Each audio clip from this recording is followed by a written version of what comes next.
5 solutions, math 251. First problem, you're kind of trying to prove that the derivative of tangent equals secant squared.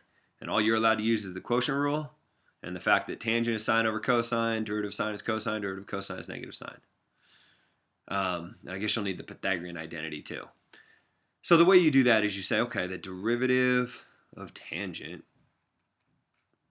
well, since tangent is just the same as sine over cosine, the derivative of tangent is the same as the derivative of sine over cosine.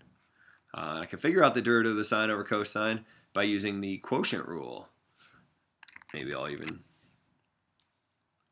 sure, how about like an arrow or something? Quotient rule.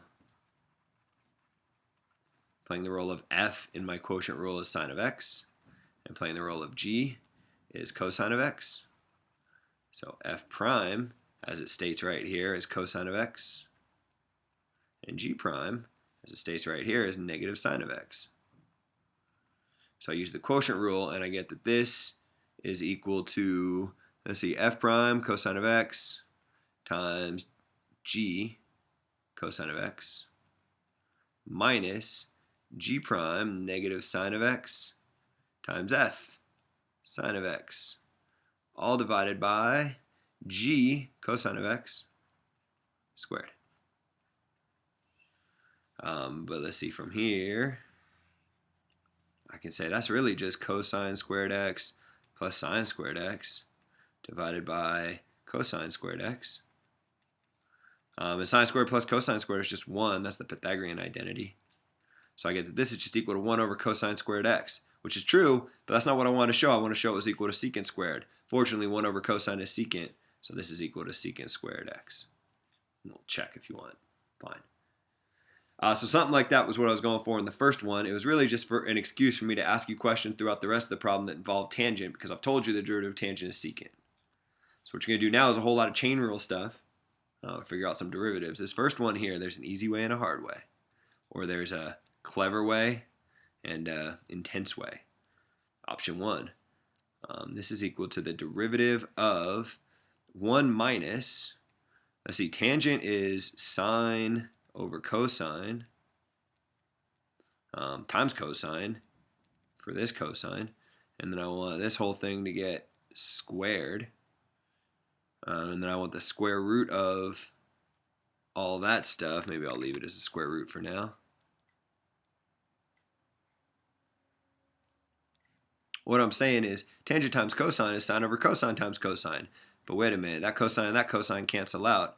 This is really just asking me what's the derivative of the square root of 1 minus sine squared. Right, because the cosines cancel and sine gets squared, 1 minus sine squared. But wait a minute, 1 minus sine squared using my Pythagorean identity that I used up here, that's just equal to cosine squared. So this question is really just asking me what's the derivative of the square root of cosine squared x. Wait a minute, cosine squared, square root, those guys cancel each other out, and I'm left with just the derivative of cosine of x. Derivative of cosine of x, that's negative sine of x. That's stated above, I gave you that. This answer is just negative sine of x. That's one way to do it. I doubt a lot of people do it that way. The other way you could do it, maybe option 2, is using the chain rule. First, take care of the square root. So say that this derivative equals 1/2 times all this stuff raised up to the negative 1/2 power. And by all this stuff, I mean 1 minus tangent of x times cosine of x squared. But then I'm not done. I have to multiply that by the derivative of everything that I haven't peeled off yet. The derivative of 1 minus tangent of x times cosine of x squared. So I'm going to leave this here, but then I want to multiply by, what's this derivative? Well, the derivative of 1 is just 0, so that's nice. I can ignore that. The negative stays here. And I can take care of this too. I can bring this 2 down in front. Negative 2, leave all the stuff inside the parentheses alone, and raise it up to the 1 power.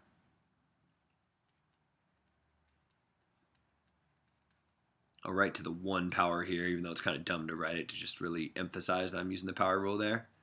But then I'm still not done.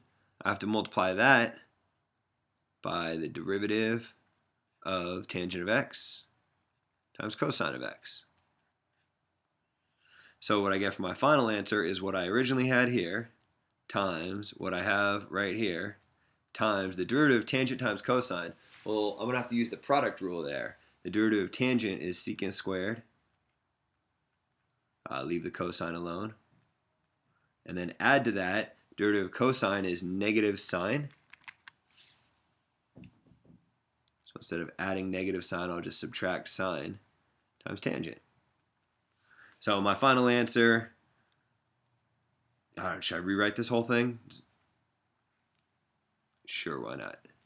My final answer would be equal to 1/2 1 minus tangent of x times cosine of x squared to the negative 1/2. My parentheses right there, yep, times. Let's see, I got a negative here. I'm multiplying by a negative. How about this? Let's get clever here. I'll say my answer is what I have written here, or if you prefer, you can simplify that a little bit. This -2 and this 1/2, they cancel each other out. So I could just say it's the negative of 1 minus tangent of x cosine of x. The tangent of x cosine of x is being squared.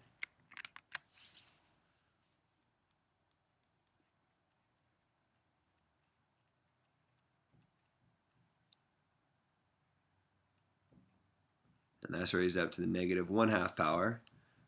Now I'm going to multiply that by tangent of x cosine of x. And I'm going to multiply that by secant squared x cosine of x minus sine of x tangent of x. Either of these answers right here are totally fine. So it's a big old answer box. Could you simplify them? Yeah, you could. How do I know you can? Because this is the answer right here. Right? If you did it this way, you would have had a much prettier answer. This is equal to this. I promise you. Unless I mess something up.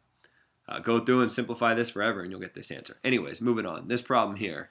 A few different ways you could do it. The easiest way is to recognize that this is just asking you what is the derivative of 2 times tangent of 2x plus x raised up to the negative 1/3 power. I'll make this problem a lot easier. You don't have to use the quotient rule. I'm sure some people would use the quotient rule. You don't have to. Right? You just have a constant up top. Just move this whole thing up top by making it to the negative 1/3 power. And then when you're taking this derivative, well, this is a constant, so this just hangs out here. This 2. I can take this negative 1/3 and bring it down in front. So I have negative 2/3, all this stuff, tangent of 2x plus x. And I want to raise this to the negative 4/3 power. But then I'm not done. I have to multiply that by the derivative of tangent of 2x plus x. Well, the derivative of tangent of 2x, I'll have to use a chain rule here. Derivative of tangent is secant squared. So I got secant squared 2x times 2. Careful with that 2. It would be really easy to forget, but it's the derivative of 2x is 2 right here. And then to that, I want to add 1 for this one. And this right here, this final thing, would be one way you could write your derivative. And yeah, I'm sure there's others, and could you clean this up? I don't know, maybe. I'm not going to bother. I'll call that good. Last one. Tangent of 2 raised up to the 4x sine of x. Okay, derivative of tangent is secant squared. Secant squared of, leave everything in the inside alone. 2 raised up to the 4x sine of x power. Leave that all alone. Now you've taken care of this part. But you're not done. You have to multiply that by the derivative of this inside stuff. 2 to the 4x sine of x, that derivative is 2 to the 4x sine x times the natural log of 2 times the derivative of 4x sine of x. Well, the derivative of 4x sine of x, I'd have to use a product rule. Yeah, 4 sine of x plus derivative of sine is cosine of x times 4x. This is f prime g, g prime f, if you want. Probably could have shown more steps there, but sometimes with the chain rule, it's easier to just power through the whole thing. This natural log of 2, if you're wondering where that came from the fact that the derivative of 2 to the x is 2 to the x times the natural log of 2. Although x isn't my exponent, I have to use the chain rule here. I'll leave this stuff alone. But this natural log of 2 is part of that rule. All right, I think I will call that good. That's quite the quiz. Hope you guys enjoyed that, or didn't.